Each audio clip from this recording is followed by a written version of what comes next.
Weekend হোক বা weekdays, সকালটাই আমার শুরু হয় গাছের পরিচর্যা দিয়ে। এই যে দেখতেই পাচ্ছ সিজনাল ফ্লাওয়ার্স আমি কিছু লাগিয়ে নিয়েছি। সকালবেলায় গাছগুলো একটুখানি মাটি খুঁড়ে একটু জল দিয়ে দিই। আজকে একটা স্পেশাল ডে, কেন স্পেশাল দিন সেটা ব্লগটা পুরোটা দেখলে বুঝতেই পারবে। তো চলো ব্লগটা শুরু করা যাক। ভোরবেলা রোদ ওঠার আগে আমি চেষ্টা করি সকাল সকাল ছাদে চলে আসতে এবং গাছে জল দিয়ে দিতে। বেশি রোদ থাকলে আবার স্কুল থেকে ফিরে এসে সন্ধে গাছে আরেকবার এক রাউন্ড জল দিয়ে ফেলি। এই যে দেখো বেলি ফুল ফুটেছে, জবাও আছে, আরও কিছু গাছ আছে যেগুলোকে এখনও পটিং করা বাকি। তো এই চলছে ধীরে ধীরে কাজ। আর দেখো পেটুনিয়া কিন্তু এখনো ফুটে যাচ্ছে, মার্চ মাসের শেষের দিক হয়ে গেছে কিন্তু পেটুনিয়া এখনো রোজই ফুটছে। আজকে আমি তোমাদের সাথে শেয়ার করব ভৈরবের কথা। এই হচ্ছে ভৈরব, যে আমার বাড়ি থেকে হাঁটা পথ শিববাটির মোড়ে একটি চালের দোকানের সামনে থাকে। ওর কয়েকটি শারীরিক সমস্যার জন্য ওষুধ চলছিল এবং কয়েকদিন আগেও স্কিনের প্রবলেমের জন্য একটি ওষুধ খাওয়ানো হয়েছে। তার কদিন পর যেতে আমি ভাবলাম যে ওকে আজকে একটু চেষ্টা করে কোনাসেপ শ্যাম্পু দিয়ে স্নান করানো যেতে পারে। কোনাসেপ শ্যাম্পু আর ফ্রিডম স্প্রে আমি বাড়ি থেকে নিয়ে বেরিয়ে গেছিলাম, দুটো একসাথে দেওয়া যায় না। তাই ভেবে গেছিলাম শ্যাম্পুটা দিতে পারলে আর স্প্রেটা কদিন পর দেবো, আর সেটা যদি না হয় তাহলে শুধু ফ্রিডম স্প্রেটা ভালো করে। এই যে কয়েকদিন আগে ওকে স্কিনের প্রবলেমের জন্য একটা ওষুধ খাওয়ানো হয়েছিল সুগার ফ্রি মিষ্টির ভেতর দিয়ে। ভৈরবকে আমি প্রথম দেখি 2024-এর অক্টোবর মাস নাগাদ স্কুলে যাওয়ার পথে। পথসারমীয়টির টয়লেটের জায়গায় একটা ভালো মতো ঘা ছিল যেখান থেকে অনবরত ব্লিডিং হতো আর স্কিনের প্রবলেম ছিল। তো আমি দেখা মাত্রই এই অঞ্চলের অ্যানিম্যাল অ্যাক্টিভিস্ট অভিষেকের সাথে কন্ট্যাক্ট করি এবং প্রপার ভেটের গাইডলাইন্স মেনে মেডিসিন শিডিউল করা হয় এবং অ্যান্টিবায়োটিক আর আইভারমেট্রিনের কোর্স চালু করা হয়। শীতকালটা স্কুল থেকে মানে স্টেশন থেকে বাড়ি অবধি হেঁটেই আসতাম। তখন ওকে রাত্রিবেলা বিস্কিট আর তার সাথে যেদিনকে ওর ওষুধ থাকতো সুগার ফ্রি মিষ্টির সাথে ওষুধটা দিয়ে দিতাম। ওষুধের কোর্স চলাকালীন দিনের বেলা যেহেতু আমার স্কুল থাকতো, দুপুরবেলাটা অভিষেক ওকে খাইয়ে যেতেন এবং নিয়ম করে যদি ব্লিডিং হতো সেই ব্লিডিং বন্ধ করার ওষুধও দিয়ে যেতেন। পথসারমীয়টি একটি চালের দোকানের সামনেই এসে বসে। সেখানে যিনি আছেন সেই চালের দোকানের মালিক এবং তার ছেলে অনেকটাই সহযোগিতা করেন। দিনের অন্য সময় মাঝে মাঝে বিস্কিট এবং জল ওকে দিয়ে থাকেন এবং রেগুলার আপডেট আমরা তাদের কাছ থেকে পেয়ে যাই। এই যে মহাশয়কে দেখতে পাওয়া গেছে, উনি ভেবেছেন হ্যাঁ আমার হয়তো লাঞ্চ টাইম হয়ে গেছে, খেতে দিতে চলে এসেছে। আমরাও ভাবছিলাম একটুখানি বসে আনা যায় কি করে। এই মহাশয় ফ্রেন্ডলি হলেও আসল কাজে কিন্তু উনি সহযোগিতা করবেন না। সিঙ্গুর শেল্টারের যিনি থাকেন স্বর্ণেন্দু, ওনাকে ডেকে পাঠানো হয়েছিল। তিনি এসেও ছিলেন দূর থেকে সময় করে তাকে স্নান করাবে বলে। সব জোগাড়যন্ত্র করে রেখেছি। দেখুন এখানে যাদের চালের দোকান সেখানকার ওনারা বালতি দিয়েছিল, আমি মগ নিয়ে গেছিলাম, শ্যাম্পু ছিল, আর এনাকেই নিয়েছি। দেখুন ভৈরব বাবু, ইনি কিন্তু খুব ফ্রেন্ডলি, কিন্তু ওকে খাওয়ানো হয়েছে, চিকেন পিস দেওয়া হয়েছিল যাতে খেয়ে উনি পেটটা ঠান্ডা করে স্নানের জন্য রেডি হন। কিন্তু এই যে স্বর্ণেন্দুর হাতে যেই চেনটা দেখেছেন উনি কিন্তু কিছুতেই আসবে না। প্রচণ্ড ইন্টেলেকচুয়াল একটি সারমেয়, তো উনি অত সহজে ধরা দেবেন না। উনি আমার সাথে খুব ফ্রেন্ডলি, আমি দেখেছি স্বর্ণেন্দুর সাথেও ওনার খুব ভালো ফ্রেন্ডশিপ হয়ে গেছিলো। কিন্তু যেই উনি মানে ভৈরব বাবু বুঝে গেলেন যে এরা আমাকে স্নান করানোর প্ল্যান প্রোগ্রাম করছেন, ব্যাস কেল্লা ফতে, আর সে ধরা দেয় না। 1 ঘন্টা ধরে কসরত করার পর স্নান তো করানো গেল না, তাই সাথে যে ফ্রিডম স্প্রেটা ছিল সেটা আর একটু খেতে দিয়ে সারা গায়ে স্প্রে করে দিয়ে আমি বাড়ি ফিরে চলে এলাম। বাড়ি ফিরে স্নান করে রেডি হয়ে গেলাম, আর তারপরে মিষ্টি নিয়ে মানে বিজয় মারা সরপুরিয়া নিয়ে চলে এলো আমার দিদা আর কুট্টি মাসি, মানে আমার ছোটো মা আর কুট্টি মাসিরা কৃষ্ণনগর থেকে। এই যে দেখতেই পাচ্ছ আমরা সবাই মিলে লাঞ্চে বসার তোড়জোড় করছি। সকালবেলা অনেকগুলো কাজ হাতে রেখে গেছিলাম, তাই তাড়াহুড়োর মধ্যে যেটুকুন পেরেছি লাঞ্চের প্রিপারেশন করেছি। দিদা আর কুট্টি মাসি ছাড়া এসেছিল মাসির বাড়ির এক্সপার্ট তাপসীদি আর দিদার কাছে যে পিসি থাকেন সেই। কেমন লাগছে বলে সে? খুব সুন্দর লাগছে। তুই তো ঘোড়ায় জিন দিয়ে এসেছিস, আজকেই চলে যাবি না তো অনেক জায়গা ঘোরাতাম। আবার আসবো অবশ্যই। তো চলো, কুট্টি মাসি বললো চল তোর ব্লগে আমিও কিছু বলে দিই, তো কুট্টি মাসি সেগুলো বলে দিল যা বলার ছিল। এটা হচ্ছে আমার ছোটো মা। ছোটো দিদার কোমরে অপারেশনের পর থেকেই উনি আর মাটিতে বসতে পারেন না, তাই লাঞ্চ করে এই ঘরে এসে একসাথে বসে আবার প্রচুর আড্ডা দিচ্ছিলাম। এই যে মাসি ইতিমধ্যে কুটি মাসি বললো দে তোদের এখানকার ভিডিওটা আমি একটু শ্যুট করে দিই, কিন্তু মাসির ভিডিওগ্রাফি হচ্ছে অসাম, দেখতেই পাচ্ছ আঙুল সামনে চলে এসছে, ছবিগুলো কোথাও কোথাও ব্লার্ড হয়ে গেছে। তো যাই হোক, যেটুকুনি করেছে ভালোই করেছে, আমি খেতে খেতে করতে পারছিলাম না। আচ্ছা, এবার আসি পিসির কথায়। পিসি কিন্তু খুব গোপাল ভক্ত, এবার সেই সম্পর্কেই কিছু বলবো তোমাদের। আমার ঠাকুরঘরের নাড়ুগোপালকে তার খুব পছন্দ হয়েছে, তাই তার বক্তব্য আমি একটু শুনতে চাইছিলাম যে পিসি বলো তো কেমন লেগেছে তোমার। এই যে পিসি বলছে, আরও কিছু গল্প পিসি বলবে, তো তোমরা শুনে নাও। আমার গোপাল, আমার তুই তো গেলি দেখতে। পিসি, ও পিসি আমার গোপাল কেমন লেগেছে পিসি? এই ও পিসি গোপাল, আমার গোপাল কেমন লাগছে তোমার? খুব ভালো লাগছে। আর তুই বল, তোর বাড়িতে যে যাবে, আমার বাড়িতে যে যাবে সে ঠাকুরের স্বপ্ন দেখে। ও হা, কি ভালো কি ভালো। গোপালের স্বপ্ন দেখেছো?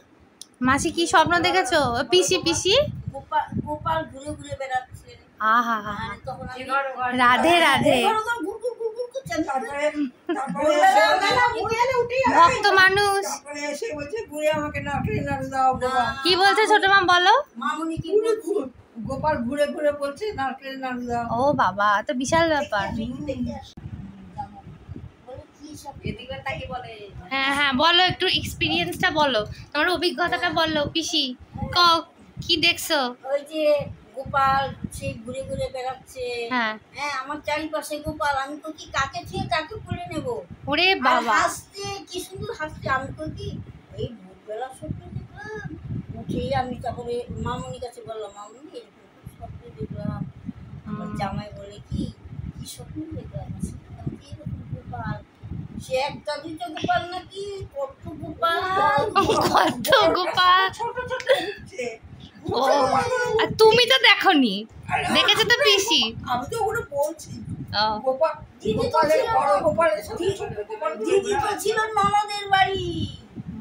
ও তাপসী দি, তুমি তো তুলসীর মালা পরতে কোথায় গেল? পড়তে না?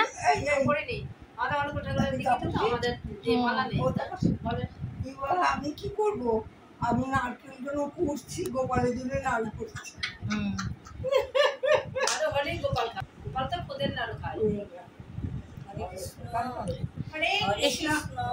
হরে কৃষ্ণ কৃষ্ণ কৃষ্ণ হরে হরে, হরে রাম রাম রাম হরে হরে। রাধে জয় রাধে রাধে, কৃষ্ণ কৃষ্ণ গোবিন্দ গোবিন্দ বল রে, গোবিন্দ গোবিন্দ বদনে লইয়া জয় রাধা শ্রী রাধা বলে ডাকুরে, জয় রাধে রাধে গোবিন্দ গোবিন্দ বল হরি বল। গোবিন্দ বদনে লইয়া জয় রাধা শ্রী রাধা বলে কৃষ্ণ কৃষ্ণ গোবিন্দ গোবিন্দ বল। অকর্ম কুকর্ম কোথা থেকে পেয়েছো? এই আমি করতাল কিনেছি, না ঢোল না, করতাল কিনেছি। এবার তারকেশ্বর থেকে করতাল কিনেছি, আর তোমার হচ্ছে গিয়ে একটা ছোট ঘন্টা কিনেছি, আর শুধু শাকটা বাকি আছে। অবশ্যই দি, আমি তোমার গোপালকে রোজ খেতে দিতে পারি না, কি করব? তুমি বলবা গোপাল আমি তো দেখতে গিয়ে তোকে সুন্দর করে কিনে নিয়ে এসেছি, আমার বুকে করে নিয়ে এসেছি। গোপাল তুমি এক কাজ করবা, সবাই তো খেতে দেয়, তুমি ওটা খেয়ে নিবা, আমি কি দেব?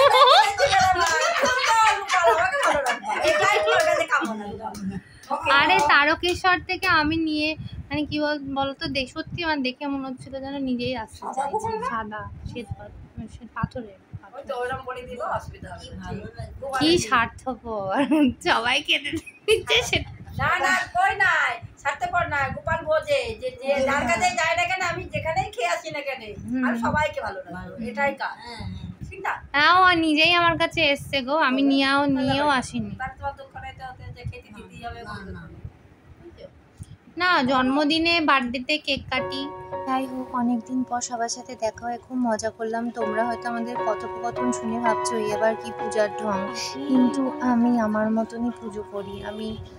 আমার সাথে আমার ঈশ্বরের একটা পার্সোনাল কানেকশন থাকতে হবে, সেখানে শুধু আমি আর উনি, সেখানে কোনো সেরকম নিয়ম বাধা নেই। আমি আমার ঘরের মানুষের মতনই তাকে মনে করি, আর এটা বিশ্বাস করি তিনি ঈশ্বর। আমাদের সব অক্ষমতা উপেক্ষা করেও তিনি আমাদের কাছে আসেন, কারণ তিনি আমাদের পরম পিতা।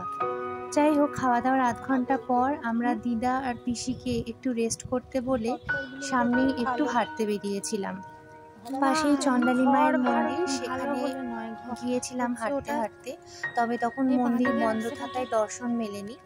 যাই হোক, আর একটু হাঁটার প্ল্যানিং ছিল, কিন্তু ফিরে আবার দিদা পিসি আরও সবাইকে নিয়ে রামকৃষ্ণ মিশন ও ভৈরব বাবার আশ্রমে, যেখানে নীল সরস্বতী মন্দিরও আছে, সেখানে একবার ঘুরতে নিয়ে যাওয়ার কথা ছিল। কারণ 6:30টার মধ্যেই ছোটমারা আবার কৃষ্ণনগরে ব্যাক করার উদ্দেশ্যে রওনা দেবে, তার জন্য একটু তাড়াহুড়োই করছিলাম। বিকালের দিক থেকে বেশ ঠান্ডা ঠান্ডা পড়েছিল, মানে বেশ হাওয়া দিচ্ছিল, আর দেখে মনে হচ্ছিল অল্প স্বল্প বৃষ্টিও হতে পারে। আর ওয়েদারটা বেশ ঠান্ডা ঠান্ডা হয়েছিল, হাঁটতে ভালোই লাগছিল। কুট্টি মাসিকে যখন জিজ্ঞেস করছিলাম তোর কেমন লাগছে, ও বলছিল দেখ এটা পুরো আমার মামা বাড়ি নিমতিতার মতো, মানে আমার ছোট মা, মানে ছোট দিদার বাপের বাড়ির গ্রামের মতো। আমার ছোটবেলাটা কেটেছে ছোট মার মুখে তার বাপের বাড়ি মানে মুর্শিদাবাদের নিমতিতা গ্রামের বাড়ির গল্প শুনে। সেখানে চৌধুরী বাড়ির যে জমিদার বাড়ি, সেটা আমার দিদার বাড়ি। সেখানে সবসময় পুজোর গল্প শুনতাম ছোটো মার মুখে। আমার খুব যাওয়ার ইচ্ছা ছিল, কিন্তু বিভিন্ন কারণে এত বড় হয়ে গেছি, বড় কেন এখন রীতিমতো অনেক বছর পার হয়ে গেছে, কিন্তু আমার আর যাওয়া হয়নি। দিদারও সেরকম যাওয়া হতো না। তাই ছোট্টবেলা থেকেই আমি যখন ছোটো মার কাছে তার গ্রামের কথা শুনতাম, পুজোর কথা শুনতাম, সেই গঙ্গায় ভাসানের কথা শুনতাম, আমি শুধু বলতাম কবে নিয়ে যাবে, আমি যাব, বড় হয়ে তুমি আর আমি যাব। কিন্তু আর যাওয়া হয়নি, দিদারও যাওয়া হয়নি। তারপরে দাদু চলে গেলেন, তারপরে আমাদের নিমতিতা যাওয়ার হলো না। তবে এখন সোশ্যাল মিডিয়ার যুগ, ছোটো মা মানে আমার ছোটো দিদার খুড়তো বোনেরা যারা আছেন, যারা এখনও সেই নিমতিতার বাড়ির পুজো অ্যাটেন্ড করে প্রত্যেকবার, তারা ফেসবুকে ফটো শেয়ার করে, সেগুলো আমি পেলে ছোটো দিদাকে দেখাই। ছোটো দিদার মনটা খুব ভালো হয়ে যায়, আবার একটুখানি ভারাক্রান্তও হয়ে পড়ে যে আমি যেতে পারলাম না বাড়িতে। যাই হোক, কখনো সময় সুযোগ আসলে হয়তো দিদারও ওখানে যাওয়া হতে পারে কোনো একদিন। তো 15-20 মিনিটের জন্য একটু ইভিনিং ওয়াকে বেরিয়ে চণ্ডালী মায়ের মন্দির দর্শন করে আমরা আবার বাড়ির দিকে রওনা দিচ্ছিলাম।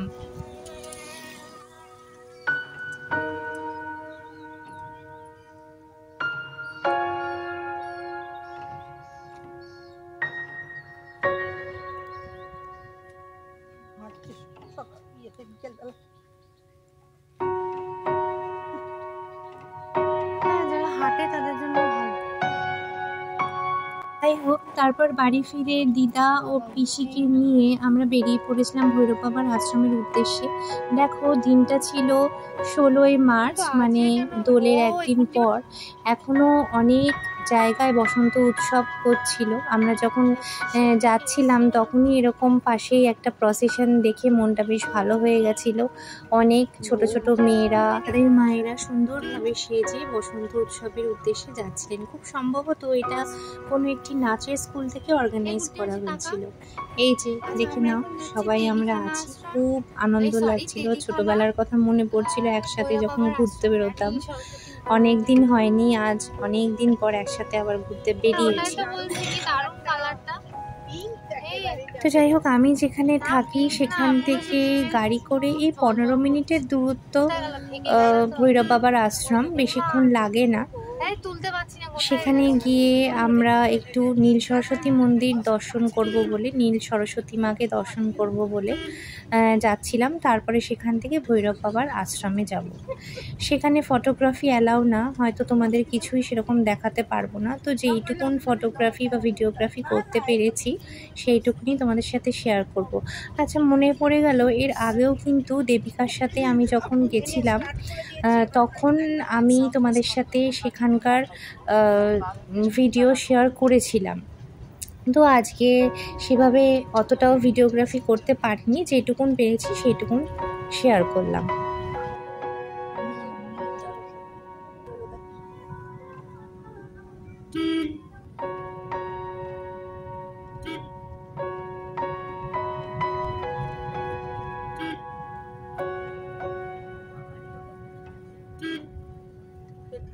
নির্ঝর। তো এই যে চলো ঢুকে গেছি আমরা আশ্রম চত্বরে। নীল সরস্বতী মন্দির পাশেই আছে, আর তার সামনে এই যে দেখতে পাচ্ছ ভৈরব বাবার সমাধি। বাইরে টুকুন ভিডিওগ্রাফি অ্যালাও, কিন্তু ভেতরে ঢুকলে বা আশ্রমের ভেতরে বা নীল সরস্বতী মন্দিরের ভেতরে একদমই ফটোগ্রাফি বা ভিডিওগ্রাফি অ্যালাও নয়। তো এরপরে আমরা বাওনা শ্মশানের সামনে দিয়ে চলে যাচ্ছিলাম রামকৃষ্ণ মিশনে।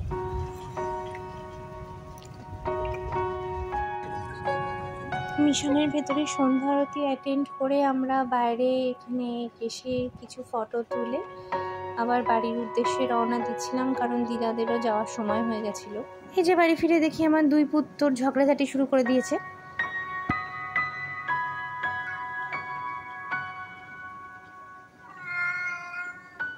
এই শোন, আমি চলে যাব, তেজটা পরে দেখাস, আমি কিন্তু তোকে বাঁচাতে আসবো না। আলটিমেটলি মারটা কিন্তু তুই খাবি। তুই ছাড়নামো করিস আর তুই কিন্তু ওর সাথে ঝগড়া করিস, ও কিন্তু কিচ্ছু করেনি ভাই। দিদারা চলে যাওয়ার পর মেন কালপিট হচ্ছে এই যে ভাই, ভাই খেলাধুলো করে নিজের কিছু কাজ করে ডিনার করে তাড়াতাড়ি শুয়ে পড়েছিলাম আমরা তিনজন মিলে। আর দেখতেই পাচ্ছ এরা তখনও নিজের কর্মকাণ্ড চালিয়ে যাচ্ছিল। যাই হোক, আজকের ব্লগটা ভালো লেগে থাকলে লাইক, শেয়ার অ্যান্ড সাবস্ক্রাইব। পরে আবার কোনো দিনও দেখা হয়ে যাবে এমনই একটা কোনো ব্লগ নিয়ে। যাওয়ার আগে আমার গোপলু সোনাকে দেখিয়ে দিচ্ছি, রং খেলেছি আমরা দুজনে আগের দিন। তাহলে সবাইকে এখানে আজকে বিদায় জানাচ্ছি। সবাই ভালো থেকো এবং আনন্দে থেকো।